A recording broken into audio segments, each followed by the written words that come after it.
about metastable supersymmetry breaking in string theory. The construction of sort of metastable vacuum that breaks supersymmetry has been something that has attracted interest in the context of string theory for a long time, over 20 years, with especially intense work in the last 5 years. And in the last year or two also, there's been a lot of activity in supersymmetric field theory. And the reasons, at least in the string context, for interest in this, there are at least two.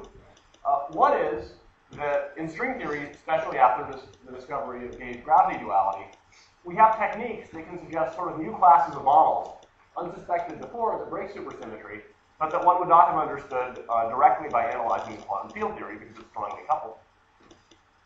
And the other reason that one should be interested, both in the string and field theory context, is that some of these new mechanisms may be useful for LHC-related model building if supersymmetry is discovered at the LHC. So instead of trying to review all the work on the subject, which would be pretty fruitless, I'm just going to try to illustrate both of these possible subjects of interest in this talk, with focus on one strange class of state. So as we heard in the nice talks yesterday, to get string compactifications to 4 dimensions, starting from the intrinsically 10-dimensional supersymmetric theory, we normally compactify on a Calabi-M manifold, and that's the choice that one makes to preserve 4-dimensional n equals 1 supersymmetry.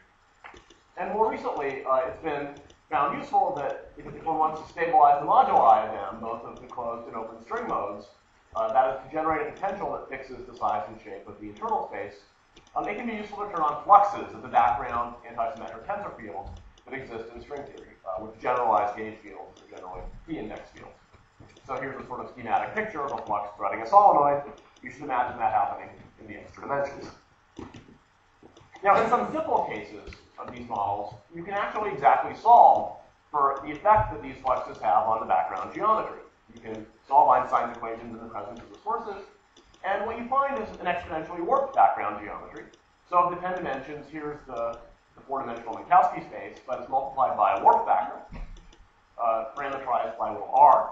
And then the extra 6 dimensions are parameterized by little r, and some 5 manifold x5.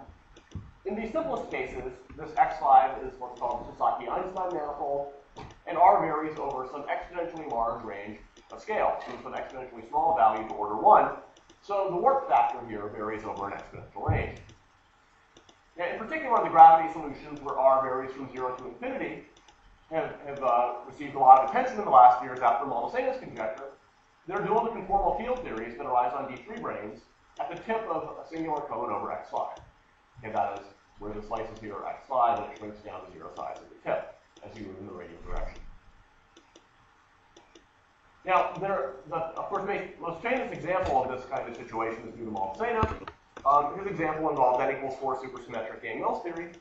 And to make more realistic theories that can be of interest for our purposes, one needs to break some of the supersymmetry and also the conformal invariance. One way to do that is to place branes not at smooth points in R10, but instead on singularities, for instance, orbifold singularities where you just quotient space by some rotation, as Miriam described yesterday. That won't quite be sophisticated enough for us today. We'll instead follow Khabanov and Witten and discuss the next simplest kind of singularity, which occurs in Calabi-M hypersurfaces at codimension 1 in the moduli space. And it's called a conifold. So it's just where the equation locally takes the form x squared plus y squared plus z squared plus w squared equals 0. Since these are 4 variables and there's one equation here, that gives you a 3D complex dimensional space. And in this case, if you put the 3 branes at the tip of this space, that is at the origin, then Khabanov and Witten found that the large n theory of these 3 branes is dual to supergravity on the Einstein manifold T11, which is topologically the same as S2 times S3. That is the space of the cone over S2 times S3. Now, we'll be more interested in theories which are not conformal, and in the end, which aren't supersymmetric. So the radial coordinate on the cone will take, instead of values from 0 to infinity, values that range between a minimal value, r min, and a maximal value, r max. And by Maldaceno's holographic duality, the choice of r coordinate here maps by scale radius duality to an energy scale in dual quantum field theory. Or if you're used to thinking in Randall-Sundrum models, I'm just saying that the warp factor at a given r varies with r, and so the natural energy scales are redshifted as a function of r. So small r here corresponds to infrared physics, large r to ultraviolet physics. And so a theory which has a cutoff at small r maps by the duality to a theory that's conformal over some range of scales before it confines and develops a mass gap. There's no physics with energy scale less than r. And the large r cutoff maps instead to some cutoff of the UV of the field theory, where one in fact compactifies the ADS conical flow into a full-fledged Calabi-Yau. Now, this is a mouthful. It's well represented by this schematic picture, which I stole from Herman Verlinde. So you should imagine some complicated Calabi-Yau space, which in some region has some kind of cusp, which one cuts out and replaces with one of these conical throws. So low energy physics, that is highly warped physics, occurs here. Low Planck scale physics occurs over here. Now, the conical is an ideal example in this regard because for suitable flux choices, it's a famous fact, really proved by Klebanov over many years in a series of papers, that one can cut off the cone over T11 at a minimal value of R in a very nice way. And then some work we did with getting another. You can also glue the UV part into a compact Calabi-Yau manifold. So the conical will serve as a good example of this kind of thing. Now, the relevant cutoff solution is related not quite to the conical, but to a slightly deformed conical geometry. That is one where the tip, the singular tip, has been resolved, and, well, the technical term is deformed. And so to deform that tip, you just add an epsilon here, so the origin is removed from the space. Now, this geometry has two natural cycles that one can thread with flux, and then compute the back reactions of fluxes. One is if you just take real values of these four coordinates, you see that that's just a three-sphere. Okay, so we could call that the A cycle, and that's some compact three-dimensional cycle in the geometry.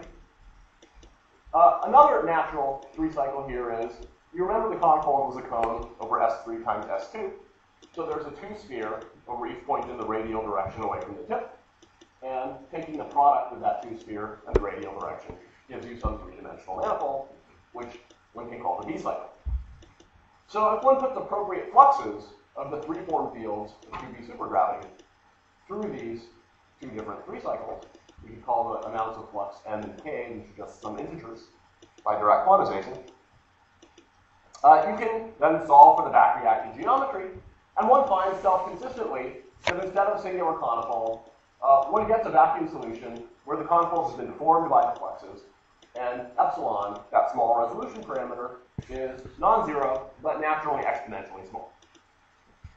Now, if you think about what this means by the holographic duality, it means that there is an infrared mass gap at an exponentially small scale. That is, this is just the gauge gravity dual of dimensional transmutation and confinement.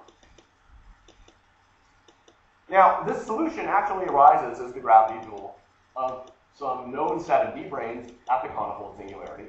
The theory on this is the product of the fluxes, so N is K times M, that many D3 branes and M5 branes wrap the small sphere at the tip of the conical. And this was shown by Klebanov and Strasser. And this geometry can be embedded very nicely into compact Calabi-Yau manifolds, not in a unique way, but in many ways. And this yields string theory solutions that give rise to an exponential hierarchy due to the warping. So one geometrizes the hierarchy in that way. And furthermore, the fluxes have the nice side effect of stabilizing many of the moduli fields of the Calabi-Yau. Now, this has, as yet, nothing to do with supersymmetry breaking, or metastable or otherwise. By construction, this solution has been supersymmetric. It just involves three branes and fluxes that are mutually BTS with three branes.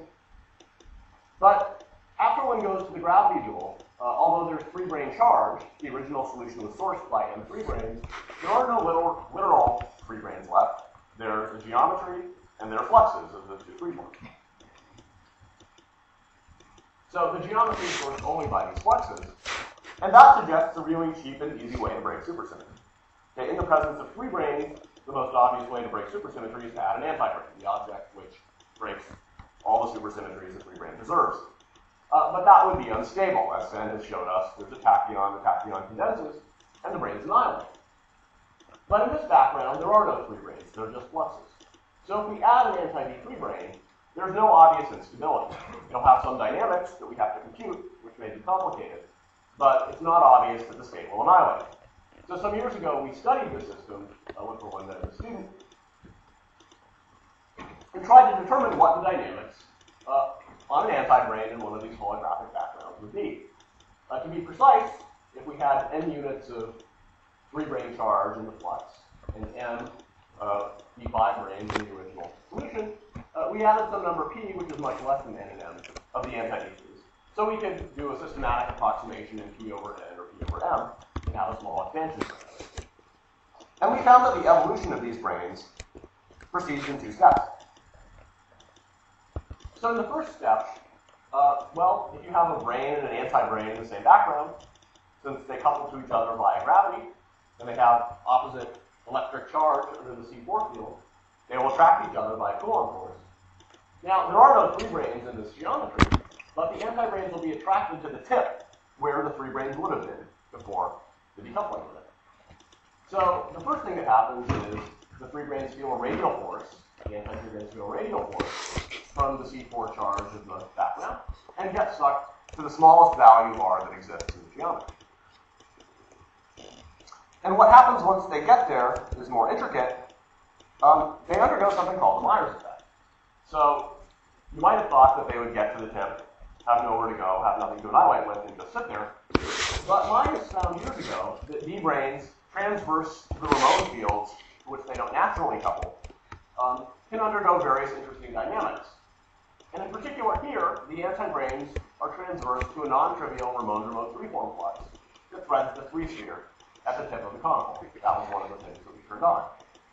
And the resulting dynamics, as I'll show you, causes them to blow up, so that instead of being anti-D3 branes, they become some kind of 5 branes that wrap a non-trivial 2-sphere at the end of the geometry.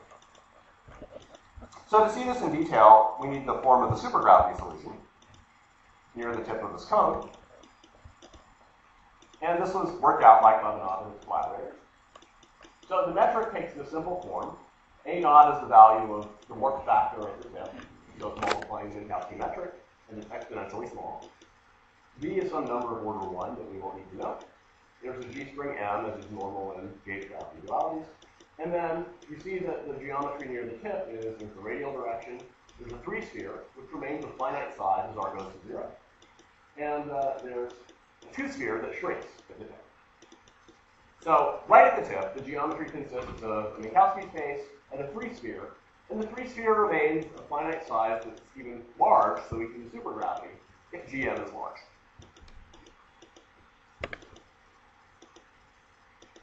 Now, the Ramon-Ramon 3-form flux, there were m units of it piercing this S3, and on a large 3-sphere, if you have a flux that's threading it with m units, you can approximate that flux as just being the volume form on the 3-sphere times some coefficient, and you fix the coefficient by requiring the integral of f over the 3-sphere to give you the required m. Okay, so given that the radius of the 3-sphere is root gm, you can work out what f is, and it's this number. The important thing is, again, at large gm, in a suitable sense, the flux is dilute. So the geometry is smooth and large, and the flux is dilute, so supergravity is a good approximation. Now, D-branes in string theory are governed by Gordon-Feld and Chern-Simons action. So we just need to plug the metric and the background tensor fields into this Gordon-Feld and Chern-Simons action and ask what the resulting dynamics is. The brane has 6 rolled volume scalars, usually denoted by phi's. Okay, so there's phi 1 through 6. And if we let here the indices run over the 3 scalar fields parameterizing the position on the 3-sphere, then one finds, in fact, an effective potential from the background tensor field. The leading term here is just a tension of the B anti-branes. It's exponentially small because of the warp factor in the induced metric. There's a subleading term, which comes from the transverse 3-form flux, so it would be 0 in the limit of vanishing flux density. And then there's this familiar commutative squared term. If this term were absent, this would just be the potential you're used to from the n equals 4 supersymmetric analysis. So the only difference between the sort of DPS brane roll volume theories you're used to and this one is the non-vanishing cubic here. So given this potential, it's sort of a moment's work to try and figure out what the spatially homogeneous vacuum states are. You can see that there will be critical points of V when appropriate derivatives of these terms cancel. And up to scaling, you can see that, in fact, that just requires that the commutator of 2 phi's be equal to epsilon times the third phi. Now, there's really a rescaling here you have to do, but since this is inhomogeneous, you rescale phi. This coefficient can be made to whatever you wish. And you'll notice that this equation, this commutation relation, is precisely the commutation relations of the p-dimensional matrix representation of SU2. So the critical points of this potential are in one-to-one correspondence with generally reducible SU2 representation, where you take various irreps, you dimension adds up to p, and stick it in this matrix. And the solution with the lowest energy is the p-dimensional irreducible representation. Now, that's algebra. Intuitively, one can draw a picture the way Myers did years ago, and the intuition is the following. What happens is that this anti-brane runs to the end of this geometry, blows up into a phi brane, and that phi brane is wrapping a fuzzy 2-sphere in the 3-sphere, whose radius is determined by precisely the values of these phi matrices. You take the trace of phi squared, and that gives you the radius. So the irrep actually corresponds to wrapping the maximally sized 2-sphere that one can get out of those phi's, while taking reducible representations corresponds to having concentric different stacks of phi branes wrapping over 2-spheres.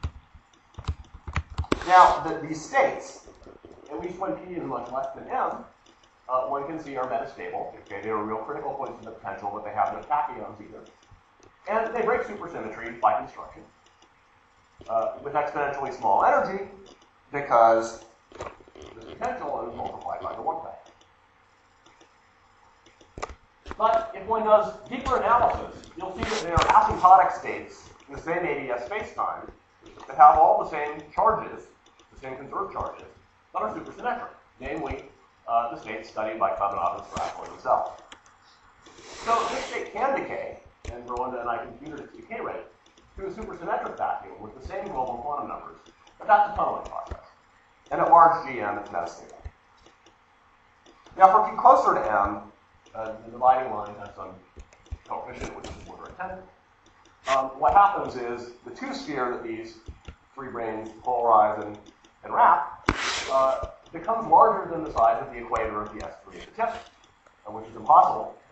And in fact, in the full string theory, if you compute the dynamics, what happens is this fuzzy phi brane becomes perturbatively unstable, and it directly, perturbatively rolls back to the supersymmetric vacuum state that has the same quantum numbers. So this is a summary of where we are. What I told you is in one gravity dual to a confining gauge theory, one can easily make some kind of metastable, non-supersymmetric states with exponentially small SUSY breaking scale just by adding anti-branes. There's some kind of quantum state that breaks supersymmetry. Now, of course, the peculiarities of the conifold should not be of great interest to anyone. The reason that this is interesting is that there are by now a host of known gauge gravity dualities. Many of them should admit confining perturbation, and one can apply the same techniques to any of those.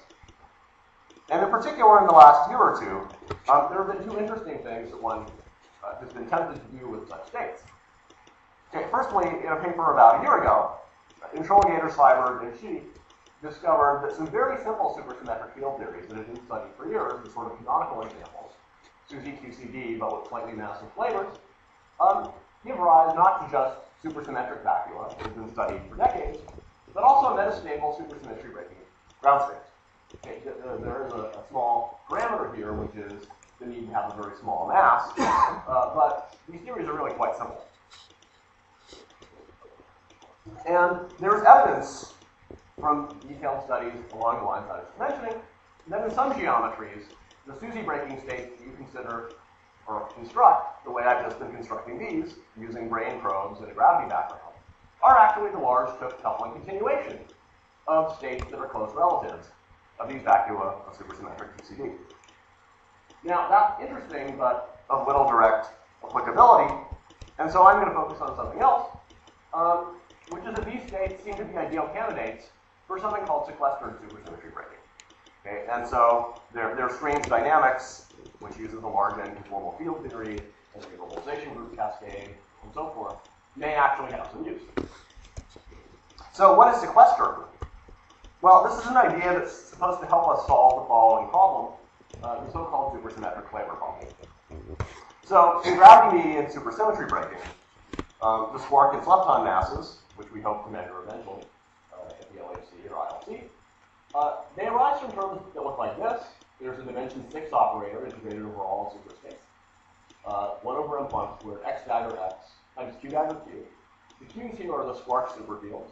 The x is the field that has the non-zero f term that breaks supersymmetry. And C is some matrix in flavor space.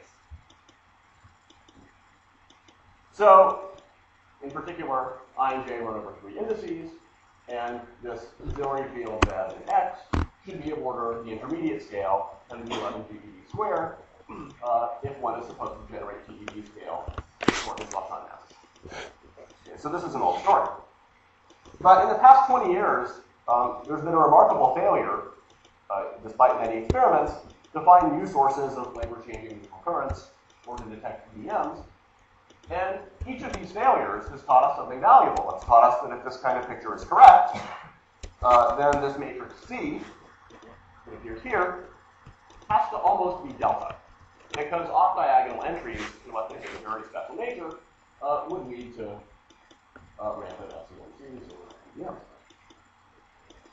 So the question is, why is Cij delta ij such high precision? And of course, you're not free to do a matrix rotation to make C delta, because the flavor structure has already been fixed by the Fermi superpartners that we've seen. Now, Randall and Sundrum, in a paper that's extremely famous, but not the one that you're thinking about, suggested in 1998 that in brain world models, with SUSY breaking occurring on some brain that's separated from the standard model, so here's SUSY breaking, here's the standard model, if that were the picture of the world, then there might be an answer to this conundrum of why C is so close to delta. Yeah. The answer could be the following. So if X lives here and the Q's live here, X has to communicate via bulk exchange. There are no non-local direct interactions. And if all fields that populate the bulk have masses large compared to the separation between these brains, then the communication between X and the Q's could, at least naively, be suppressed by a Yukawa effect. That is, just by the propagator of the massive fields that has to go between the two brains, which would fall off like e to the minus md. So in that picture, what would happen is that instead of being proportional to delta or anything else interesting, all elements of C would just go like e to the minus md. And then it doesn't matter what they multiply, because they're exponentially small. So in this case, this normal dimension 6 term that gives the SUSY breaking and gravity mediation would be completely negligible. So it would just vanish. Now, a priori, this doesn't sound like a great thing, because you can solve the problem of why there aren't these FC and Cs, but you've also killed all elements of the mass matrix, so you have to worry about giving soft masses from some other mechanism. But they further realized that there is a remarkable and model-independent mechanism that always operates, called anomaly mediation, which will generate flavor diagonal masses automatically, whose magnitude is normally a move factor down, g squared over 16 pi squared down, from the term that I had written that normally dominates in gravity mediation. Now, this term usually doesn't matter, because without sequestering, this is a percentage correction or less to the dominant masses. But with sequestering, that is, if the leading term is exponentially small, this can be the dominant contribution and give flavor blind soft-breaking masses. Now, building real models along these lines always involves at least one more ingredient, because although you get these beautiful flavor-independent masses from a universal mechanism, unfortunately the masses you get are proportional to the beta function for the strongest gauge group that's coupled to a given particle. And for leptons, at least some of the leptons, that happens to be a group that's not asymptotically free. So one ends up with tachyonic leptons. But reasonable models exist which fix this while maintaining the beautiful flavor properties. Okay, I'm not going to get into model building. That's not my purpose here. The models are somewhat baroque. The way I put it is they're competitive in their baroqueness with those that arise in all other mediation mechanisms. So this is not particularly worse or better than other reasonable ideas to solve the problem. But all of these models rely on this UV assumption, which is relevant for string theory, namely the existence of sequestering, or the absence of Planck-suppressed dimension 6 operators. And computing Planck-suppressed operators is our business. This is almost the only place you have business doing string phenomenology. It's when Planck scale now. So can we realize this kind of assumption in string theory? That will be my question. Not whether we can make a realistic model, just whether we can do the sequestering that is required as a precondition. Now, the question is actually quite concrete. In the language of n=1 supergravity, you can forget about the picture with the two branes and the motivation by Euclid exchange. There's just an algebraic question. The low-energy effective field theory is summarized by Kähler potential and superpotential, and of course the gauge coupling function and so forth. And the phenomenon that we need is really just the absence of coordinate cross-couplings between the auxiliary field and the x multiplet and two Q fields. And Randall and Sutter told us an easy way to check this. Okay? In fact, one just computes this supergravity F function, which is famous in the conformal compensator approach to supergravity. So it's just e to the minus k over 3m Planck squared. And then if cross couplings between q and x are absent in this F, in this e to the minus k over 3, then you are safe. Now, you could be thinking, well, intuitively, it's really k that should be the relevant thing here, not F. Why is it F and not k? And this is a subtle issue that's best explained in this special approach to supergravity, and I don't have time to explain this, but you should take my word for it. Now, it's easy to actually compute that, given a string model. So let me just do a canonical case, because it was used as an example in the literature by Dine to great effect. So let's just take the simplest possible orientable model, which has maximal supersymmetry, well, n=4, which is just the T-dual of type 1. So there are 16 D3 branes that move around on a torus, while an orientable over the torus. And the F function for this model is just given by -3 times the delton times the determinant of the moduli fields of the torus, Dij, and then if you have two stacks of these D3 branes, you take the traces of the Qis and Qj's for one stack and the Xi's and Xj's for the other. So I and j run over 3 values here. You should think of the Qis as being the 3 n=1 chiral multiplets in an n=4 multiplet. Okay, so this is for one stack with SUN gauge group, this is another stack with SUN gauge group, and n plus n adds up to 16 in this example. Now, a straightforward Kähler expansion of this F, okay, shows that at fixed S and T, there are cross-couplings. There are coordinate cross-couplings. There's no way to avoid them.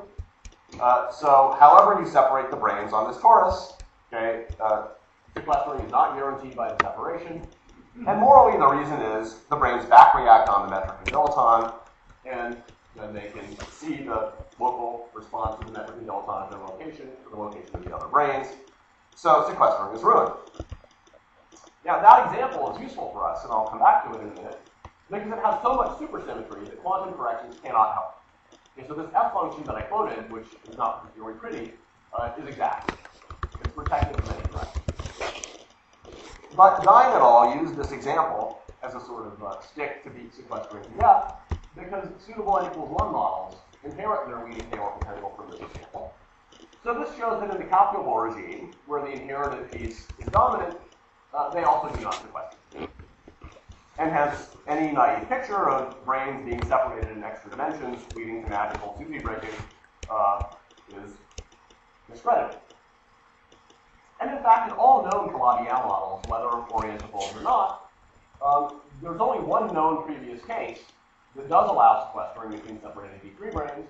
It's a very special case where you have type 2b models on Calabi-Yau with precisely one Kähler modulus, where there's a sort of magical accidental cancellation. Okay? This was, I think, pointed out by the beginning. But this is non-generic. The result is non-generalized to models with more moduli. So why am I talking about this? I don't want to sit here and tell you that some nice mechanism can't be realized. The point is that in recent work with McAllister and Sundram, we've argued that the situation is much better than this one, especially in these situations where there is significantly more geometry. So if one, for instance, were to break Susie at the end of a warped throat, which magically was what I did in the first half of my talk, then the breaking can robustly be sequestered from the quote-unquote standard model, or whatever else you have, as long as that is localized elsewhere in the clavier. So the basic intuition for our result falls from ADS-CFT duality, and it's fastest to explain it using CFT language. So in the CFT language, we should think of Susie breaking at the end of a warp application as being dual to an approximate CFT, which undergoes some RG flow. You start at a high scale lambda UV where the throat begins, you do CFT RG flow, and eventually you confine and break Susie at some exponentially lower scale.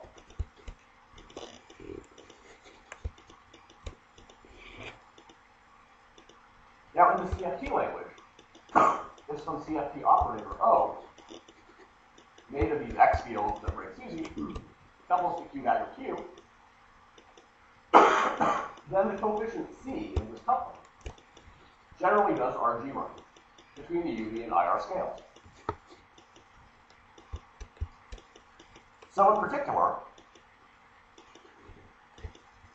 if O has some anomalous dimension gamma, on top of any standard suppressions, the C will scale like the ratio of those scales to the power gamma. And so for order 1 anomalous dimensions, which are generic and strongly coupled CFTs, and for normal choices of the UV and IR scales, like intermediate scale and Planck scale, this would completely kill the unwanted cross-coupling. Now that was in CFT language, there should be a gravity dual understanding, and in fact there is a straightforward translation. So the hierarchy between IR and UV scales in the CFT translates into the requirement that the throat length, the length of this tone, be greater than a few ADS radii, but if there's an exponential relation, it doesn't have to be huge. Now the conformal dimension of operators maps to KK mode masses by the famous GKQW map of ADS-CFT. And so the suppression of this coefficient C, coupling O to Q dagger Q, is literally just the Yukawa fall off of the propagator of the dual gravity mode as it travels up the throat. And this is literally a realization, though in a somewhat peculiar way, of that idea suggested by Randall and Sutter.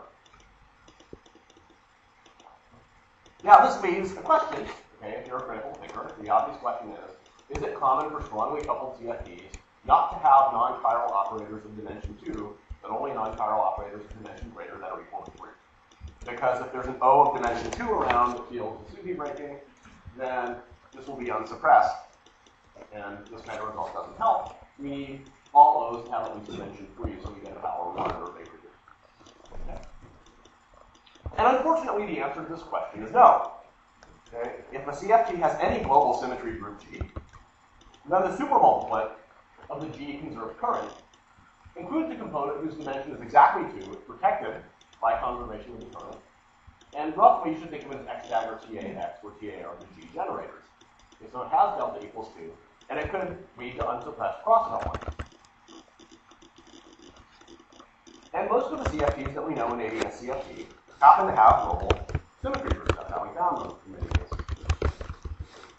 So why doesn't this couple of sparks and leptons that brings Western? It's protected and not yet in the normal dimension. And here there's a handy theorem. Schmaltz and Sutter. I won't prove it, but the proof takes 5 minutes. If G is not explicitly broken by the CFT dynamics, so we can find in the Susie breaking, then the Susie breaking F component of this operator always vanishes. So, even if it's there at dimension 2, and even if it couples to Q dagger Q, it does not contribute softness. Therefore, such operators, which are the primary danger, do not harm the question. And in the common examples, all the non-chiral operators of low dimension, that is a dimension around 2, are precisely those that are required by some symmetry to stay at dimension 2. So the non-protected operators typically do have dimensional origin 3 and don't cause any gain. So in particular, the Susie breaking states I discussed in the first half of my talk satisfy all the requirements, and hence this kind of SUSY breaking is sequestered from the same cell. Now, as a test of this picture, you should ask the following question, which is, Daniel studied the N equals 4 theory. He studied this theory that had two different stacks. So if you make the X stack in that N equals 4 theory a large GN X stack, K will have a CFT dual. And does it have to sequester up to protected currents by the arguments I just gave you? Well, they said it doesn't. And the answer is yes, yes it does. And the answer is, in fact, it manages. So the cross couplings that they found that you get by expanding out this hideous expression are actually precisely couplings of the global SU3 current of the N equals 4 CFT on the X-weighted stack. Okay, so this is exactly in accord with our allowed exception. That is, that the global currents can couple. But in any model that satisfies the hypotheses of the Schmaltz-Sundrum theorem, they would be harmless. They would never get SUSY breaking after. So, I apologize for my coughing during this talk, but,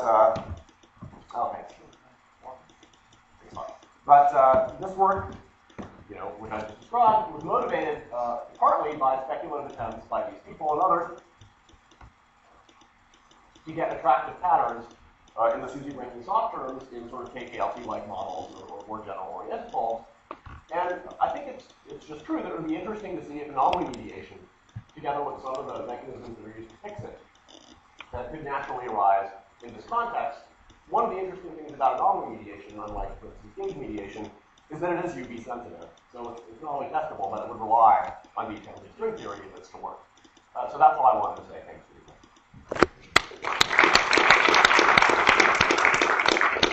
Any questions? Yeah, Fernando.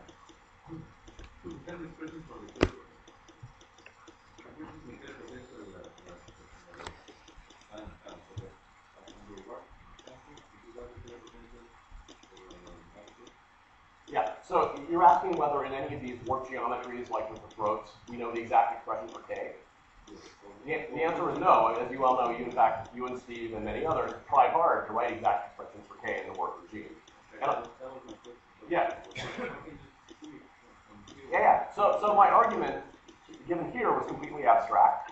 But what we did in this paper is actually check directly the communication between a brain stuck at the UV end of the throat and one close to the IR end of the throat by doing a gravity side computation.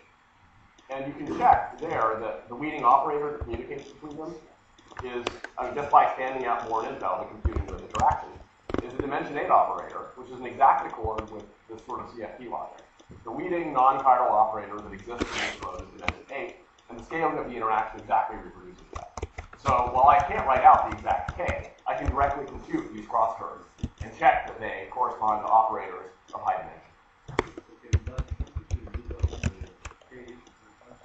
Sorry?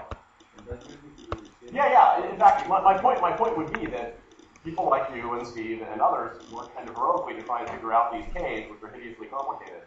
And in fact, this is giving you some hint that at least for these warped throats, there should be systematic expansion in terms of CFT operators. At least for the cross couplings that occur in K. Any other questions?